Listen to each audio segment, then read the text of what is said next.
हे जास्त मुंबईत बघायला मिळतं. तुम्हाला असं वाटतं मुंबईला नेहमी एक कॉस्मोपॉलिटन म्हणून जे एक मुंबईला असं एक गोंडस नाव जातं की हे कॉस्मोपॉलिटन शहर आहे, ह्याचं नुकसान जास्त होतं या सगळ्या मराठी गोष्टीमध्ये माणसाला? अहो राहायला देतोय किंवा राहताय तुम्ही किंवा तुम्ही 4 पिढ्या राहत असाल, काही माझं म्हणणं नाही आहे.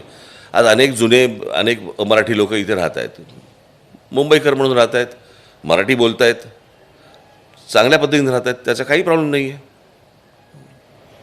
हे जे मी नव्याने आलेले, जे मी मागे पण बोललो होतो ना, हे जे नव्याने जे येत आहेत महाराष्ट्रामध्ये, ठाण्यामध्ये, मुंबईमध्ये, सगळ्या ठिकाणी, हे नुसते येत नाहीत, कामासाठी येत नाही आहेत, हे स्वतःचे मतदारसंघ तयार करत आहेत.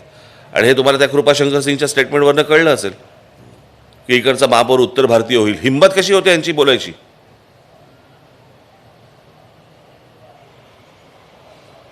तुम्ही तुमच्या रोजीरोटीसाठी इथे आलात आणि आज तुम्ही आम्हाला दाखवताय नाक वर करून की इकडचा उत्तर भारतीय महापौर होईल म्हणून.